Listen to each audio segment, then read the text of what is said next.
metode paling unik apa yang pernah Buya terapkan di kelas? Terus tantangannya apa? Terus hasilnya tuh gimana gitu Buya? Oke, sebelumnya terima kasih buat abang dan kakak mahasiswa ya kan, khususnya dari Unimed jurusan akuntansi. Hari ini kita sedikit membahas bagaimana kode etik atau cara mengajar pendidik atau guru. Sebenarnya kemarin saya sebagai guru sejarah, yaitu lulusan UINSU Sejarah Peradaban Islam, sekarang sudah hampir 3 tahun lah menjadi guru di Pondok Pesantren YPQ Kisaran. Kalau masalah kode etik tadi, sebenarnya ini tergantung sama gurunya, boleh atau enggak ini diberitahu. Tapi kalau untuk pendidikan, kami bisa menyiapkan pertanyaan atau jawaban ini. Apa yang tadi pertanyaannya, apa yang kita lakukan atau pernah Bapak lakukan untuk menarik pembelajaran di kelas? Iya.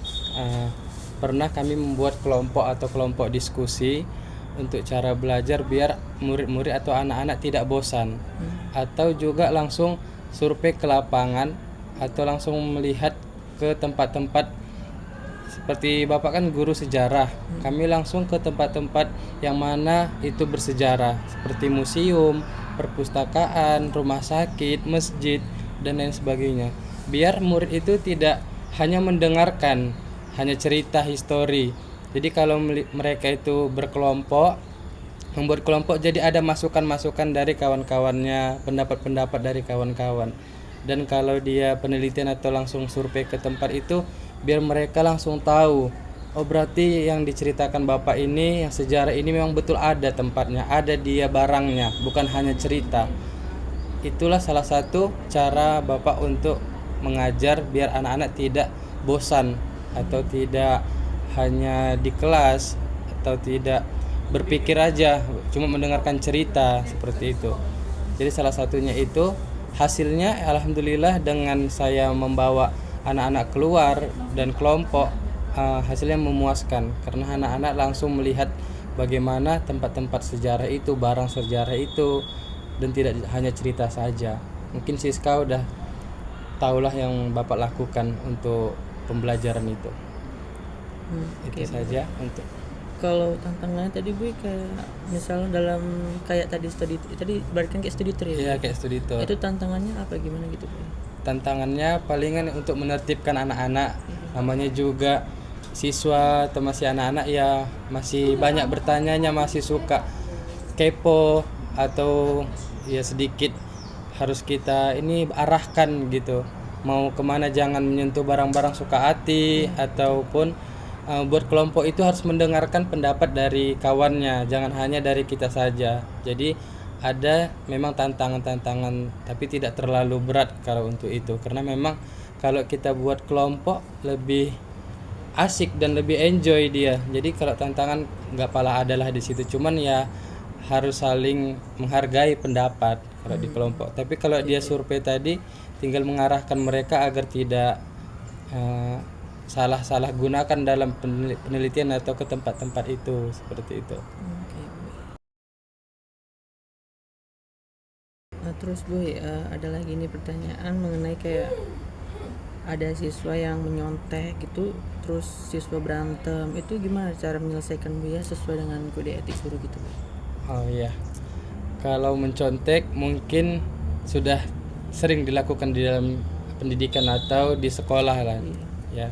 Cuman ya cara guru agar tidak mencontek, kita memahamkan anak itu agar paham pembahasannya dan dia pun bisa mengerjakan dengan sendiri, percaya diri. Kita harus mempercayakan lebih baik hasil dari diri sendiri daripada dari orang lain, seperti itu.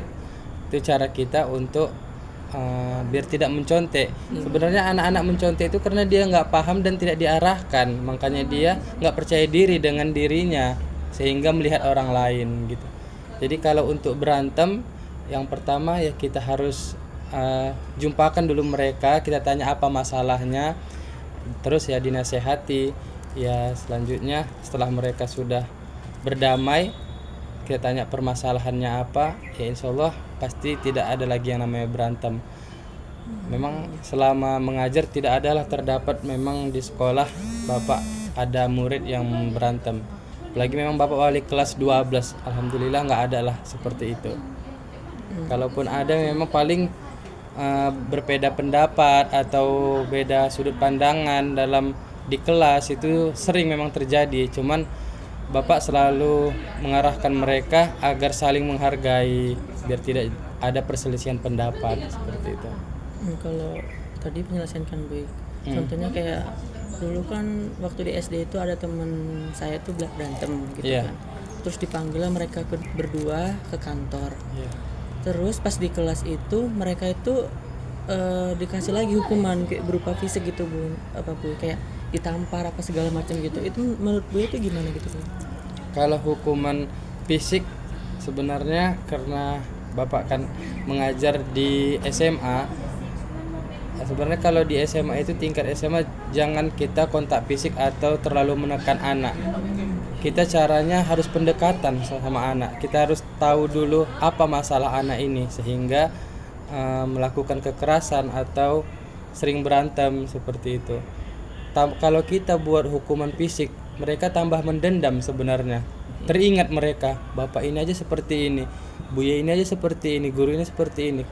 Jadi kami pun harus bisa melakukan itu gitu. Jadi kalau kita dengan arahan, dengan mengajak mereka berbicara, apa masalahnya, kita tanya masalahnya, itu nggak akan ada terjadi seperti itu. Jadi sebenarnya untuk dengan kontak fisik itu rasa saya sebagai guru tidak layak sih seperti itu. Karena manusia kalau tambah kita kekerasan tambah keras juga hatinya. Iya betul. Seperti itu.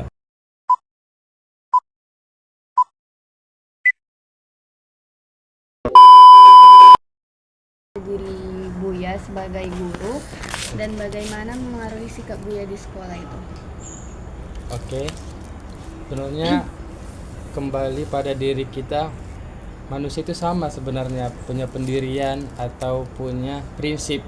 Kalau Buya sih lebih tarik diri dulu, introspeksi diri. Sebelum kita mengajak orang ke arah yang baik, kita dululah memperbaiki diri. Buya sebagai guru juga harus melihat bagaimana karakter-karakter anak, harus kita dalamin, kita pahamin agar anak-anak suka dan enjoy kepada gurunya. Kalau Buya seperti itu sih, lebih menekankan, lebih pendekatan sama anaknya dulu, sama muridnya dulu, dan memperbaiki diri kita dulu sebagai guru. Baru bisa kita menyampaikan kepada anak-anak. Sama itu seperti pendakwah. Kalau pendakwah kita lihat aja dia nggak baik dalam sehari-harinya, tapi dia menyampaikan sama orang, sama aja kosong gitu. Pasti orang menilai dia aja seperti itu, sok-sok menasehati. Jadi guru seperti itu. Hal yang harus ditekankan sebagai guru itu dari diri sendiri dulu kita perbaiki bagaimana, baru bisa kita mengajak murid atau orang lain jadi baik. Berarti kita Bu kayak bercermin dulu gitu Iya, ya. bercermin dulu dari pendidikan lah. Kita udah layak nggak kita mengajarkan anak-anak? Padahal kalau misalnya kita masih pengetahuan kita masih rendah, tapi sok-sok tahu, jadi kita harus belajar lagi. Jadi guru itu memang tidak hanya sebatas itu kemampuan, harus selalu diasah kemampuan agar pas menyampaikan sama murid tersampaikan, dia tersalurkan pembelajaran tadi. Jadi lebih menekankan untuk diri sendirilah dulu sebagai guru bagaimana memperbaikinya. Jadi Boy, kalau misalnya kan Buya kan lebih kayak ke pendekatan gitu kan Bu. Iya. Jadi gimana cara Buya menjaga batasan profesional itu saat berinteraksi dengan siswa atau orang tua tapi tanpa kehilangan empati? Kalau dari Buya memang selalu kayak pendekatan gitu sama murid kan. Tetapi Buya selalu menyampaikan sama murid itu, kalau kita di kelas atau di sekolah ada batasannya nak. Tapi kalau di luar mau kalian anggap Buya kawan, kalian anggap Buya sahabat boleh. Dan orang tua juga seperti itu. Jadi sama orang tua itu kita harus selalu komunikasi, menyampaikan bagaimana perilaku anak, kegiatan anak di sekolah. Jadi orang tua juga kayak merasa dihargai, ada diikut andilkan dalam pendidikan itu atau sekolah itu. Jadi Buya memang harus ada pembatasan antara orang tua, murid, apalagi murid ya, jangan sampai mereka sepele dengan kita yang udah dekat sama mereka kan. Boleh kita anggap mereka teman, boleh kita anggap mereka seperti keluarga anak, tetapi kita harus tahu batasannya sampai mana biar mereka tetap menghargai sebagai guru dan sebagai murid juga, seperti itu. Agar tidak ada timbul kayak perselisihan atau pembedaan anak, atau tidak ada kesepelean tadi antara murid dan murid gurunya ya. Lalu Bu, kalau misalnya kan nanti kalau misalnya ada murid-murid yang payah memahami materi gitu kan Bu. Iya. Jadi gimana Bu yang pas membantu siswa itu kalau misalnya dia sulit memahami materi, kan masing-masing anak kan beda-beda gitu kan Bu. Iya. Kayak dia ada yang lambat, dia ada yang cepat. Jadi cara Buya untuk memahami dia itu bagaimana gitu Bu? Oke, kembali lagi seperti Buya bilang tadi, Buya lebih kayak mendatangi atau mendekati anak itu. Kenapa dia bisa lambat pemahamannya atau kurang cepat penangkapan dalam belajar? Pasti memang ada seperti itu anak ya kan, ada yang lebih cepat pemahamannya, cepat menghafal, dan ada juga yang lambat gitu. Jadi kita tanya dulu bagaimana kesalahan atau apa sih yang membuat dia biar lebih termotivasi untuk cepat menangkap itu, dan apakah ada masalah sebenarnya dari anak ini. Seperti itu. Kadang kan memang ada anak yang keterlambatan mental atau keterlambatan cara berpikir. Jadi kita tanya dulu seperti itu. Kembali lagi dia dari pendekatan sama anak. Jadi kalau dari pendekatan itu pasti banyak solusi untuk memahamkan anak yang tadi mungkin ada keterlambatan atau kekurangannya gitu. Karena kan nggak sama juga pemikiran manusia ini. Pasti ada yang pintar, ada yang bukan. Sebenarnya manusia itu nggak ada yang bodoh gitu, nggak ada yang lelet atau kekurangan. Cuman hanya mungkin cara berpikir atau cara dia mengolah informasinya. Mungkin dari gurunya ada juga kesalahan gitu kan, tidak menyampaikan detail atau tidak menjelaskan secara baik. Jadi ada juga sebagian memang murid itu nggak suka sama gurunya. Jadi kita tanya apakah memang karena dari dirinya ataukah memang dari gurunya dia nggak suka cara menjelaskannya, atau cara dia dalam sehari-hari nggak suka memang sama guru. Jadi seperti itu, kita harus bertanya dulu sama murid itu. Kita lakukan pendekatan lagi biar semua mengerti gitu kan.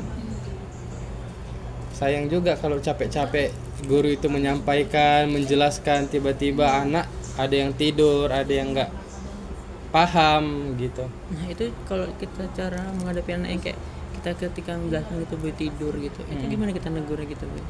Ya nggak apa-apa, dibangunkan aja gitu, kita ajak dia atau suruh kayak Buya selalu mereka ajak uduk dulu, uduk atau cuci mukanya, nggak apa-apa, suruh dulu keluar dia atau kita ajak dia keluar biar fresh lagi gitu. Kadang kan ada guru tuh, beberapa guru tuh kayak dia tidur malah dihukum dia semaju ke depan gitu Bu.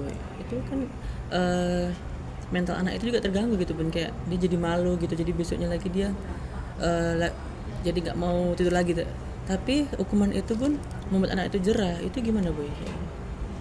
Iya, sebenarnya ada cara masing-masing ya, guru itu mempunyai cara untuk agar anak itu tidak tidur atau tidak lambat berpikirnya, mungkin dengan menghukum, atau sebenarnya bukan untuk hukuman sih, itu buat efek jerah biar tidak mengulangi lagi gitu kan.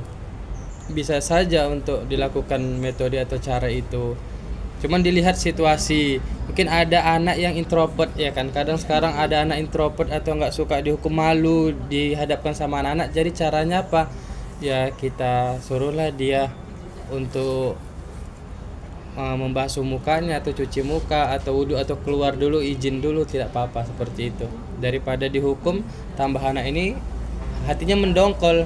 Nah, kita lihat situasi dan kondisinya anak itu seperti apa, apakah memang kurang tidur. Kadang kan karena tidur di kelas itu malamnya dia kurang tidur, begadang. Jadi kita tanya dulu dia kenapa bisa mengantuk gitu.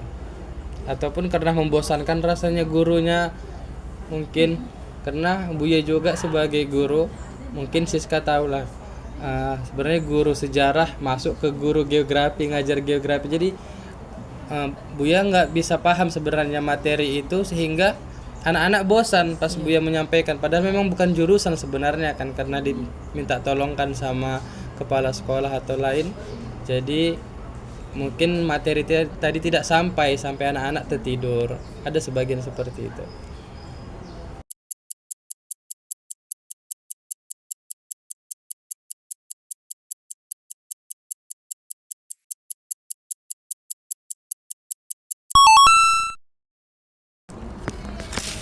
Nah, tadi kan Bu, Siska udah nyinggung tentang cara berinteraksi dengan orang tua. Iya.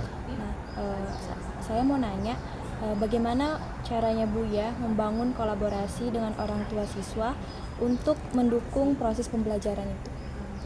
Oke. Caranya tadi ya saling memberitahu atau menginformasikan bagaimana perkembangan anak, bagaimana perilaku anak di sekolah, bagaimana kegiatannya dan etika adab dia di sekolah. Jadi orang tua itu kembali lagi berpikir, saya beruntung atau bersyukur menyekolahkan anak saya ke sekolah itu, dengan gurunya juga peduli dan mengikut andilkan sebagai orang tua juga walaupun di rumah, seperti itu. Tidak ada masalah kalau kita itu dekat juga sama orang tua. Dengan pendekatan kita sama orang tua, juga orang tua bisa membantu bagaimana kegiatan setelah dari sekolah. Karena kan guru hanya sebagai penolong atau membantulah selama anak itu di sekolah. Jadi kalau untuk selanjutnya kita kembalikan ke orang tua bagaimana mengarahkan anak di rumah. Jadi harus selalu interaksi juga, komunikasi bagaimana kegiatan anak ini di rumah maupun di sekolah. Jadi agar tidak ada perselisihan pendapat antara orang tua dan murid. Selalu menginformasikan yang penting sama orang tua. Jangan segan-segan menyampaikan kalau itu baik. Dan bahkan kalaupun ada perilaku anak yang tidak baik di sekolah, kita sampaikan juga kepada orang tua biar orang tuanya juga tahu anaknya seperti ini, perilaku yang seperti ini. Jadi suatu saat kalau anak itu nilainya kurang atau ada kita pemanggilan orang tua itu tidak terkejut. Oh, berarti anakku memang seperti ini. Jadi di rumah mereka membantu untuk menasehati atau mengajarkan yang baik. Ini Bu, kadang kan kalau kita ngasih tahu sama orang tua, anak ibu, anak bapak kayak gini. Kadang kan ada orang tua kayak nggak percaya gitu Bu. Iya. Nah itu kayak mana tanggapan Bu gitu Bu? Ya sebenarnya banyak sih seperti itu. Kadang anak beda di rumah perilakunya, beda di sekolah perilakunya. Banyak ya kita ketemu seperti itu. Jadi caranya seperti ini. Kalau memang orang tua tadi tidak terima, kita panggil orang tuanya ke sekolah. Kita hadapkan juga dengan teman-temannya yang ada di kelas. Jadi ada bukti bahwasanya ya seperti itu perilaku temannya tadi atau anaknya itu. Nah, jadi tidak apa-apa kita ajak orang tuanya melihat langsung atau kita datangkan bukti-bukti bahwasanya anaknya seperti itu. Terkadang pun kita bilang absen anak tadi banyak, dia nggak percaya dari rumah soalnya sekolah gitu kan. Begitu sampai di sekolah nggak ada anaknya. Nah, jadi tetap konfirmasi orang tuanya, tanya apa betul si anak tadi berangkat dari rumah atau tidak. Jadi kalau ada pemanggilan tadi seperti itu, orang tua sudah paham atau mengerti gitu. Penting informasi atau interaksi sama orang tua juga penting.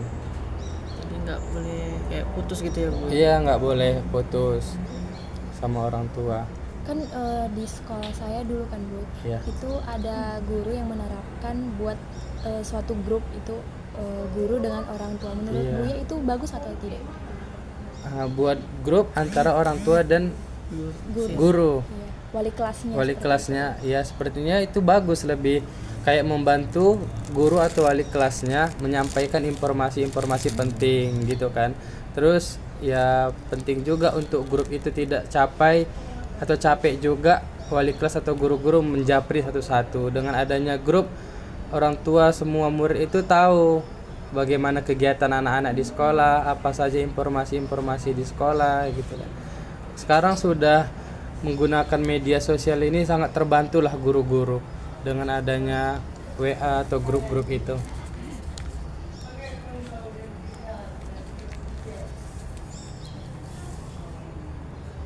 Nah, selanjutnya saya akan bertanya, Bu, bagaimana cara Buya jika menemukan kesalahan dalam materi mengajar atau penilaian yang sudah diterapkan gitu, dalam kelas?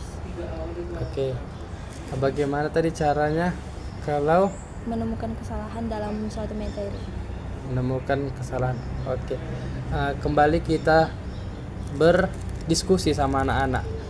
Jadi kalau mereka sebenarnya selalu sih itu dapat materi yang salah atau penyampaian kita yang salah sebagai guru juga nggak hilap atau nggak kurang dari kesalahan mungkin ya, nggak lepas dari kesalahan, pasti ada saja. Mungkin dari Buya sendiri pun sebagai guru selalu menyampaikan mungkin ada yang salah atau yang kurang. Jadi biar itu tidak jadi kesalahan lagi, harus kita cari hal yang benarnya dari internet. Sekarang kan anak-anak sudah bisa juga menggunakan media sosial atau handphone atau internet. Jadi ada alat bantu seperti internet atau mencari buku-buku referensi-referensi agar materi itu tidak salah, di mana kebenarannya gitu. Dan kembalikan lagi sama murid. Terkadang kan ada juga murid yang tahu sebenarnya apa materi itu, tapi karena dia mendengarkan guru dulu, dari guru, tapi kalau misalnya guru tidak bisa menyampaikan atau buntu pemikirannya, boleh murid menyampaikan atau mengasih pendapat atau masukan kepada guru. Sebenarnya seperti itu lebih ke aktif jadinya kalau antara murid saling membantu sama gurunya. Kalau Buya sih seperti itu. Boleh anak-anak memberikan pendapat, Buya lemparkan lagi kepada anak-anak, atau kita diskusikan, ataukah kita cari di internet atau cari di buku, nggak apa-apa. Nggak usah malu kalau memang kita kurang atau nggak baik menyampaikan materi. Buya dulu kayak gitu, pernah masuk di geografi itu, sampai-sampai ya orang ini yang mencari materinya, bahannya, tinggal Buya mendengarkan mereka berdiskusi atau melihat penilaiannya aja. Kalau penilaian tadi sebenarnya kalau guru itu bukan hanya dari dia pintar saja ya, dilihat dari adab, akhlak dia, perilaku sama guru, seharian. Itu sih, untuk membenarkan semua penilaian itu dari itu aja, jangan dilihat dari nilai. Banyak sebenarnya kriteria penilaian guru itu agar nanti bagus hasilnya gitu kan.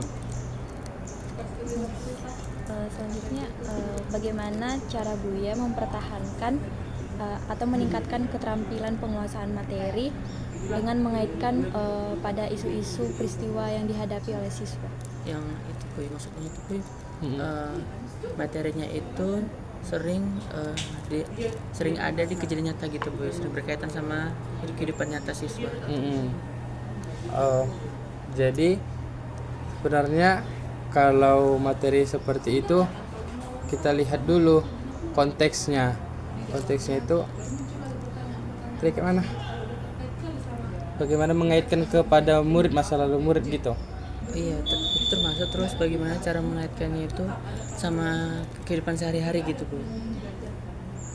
Ya, kita lihat konteks materinya itu apakah memang terkait dengan kejadian sehari-hari, biar dia lebih kayak jelas. Seperti misalnya interaksi sosial, ya kan? Misalnya ada materi interaksi sosial atau bersosial. Jadi kita lihat bagaimana cara kita bersosial di masyarakat, anak-anak itu bersosial. Apakah hanya sendiri-sendiri hidup? Bukan ya. Kalau kita sebagai manusia saling bermasyarakat, saling tolong menolong, gotong royong, membantu. Jadi kita mengaitkan ke kejadian sehari-hari itu biar anak-anak mudah mengerti kalau materi itu bisa dikaitkan. Jadi kalau hanya materi-materi tapi nggak ada bukti atau kejadiannya, sama dengan nol gitu. Jadi kita menjabarkan itu dengan kejadian yang betul-betul terjadi, materinya.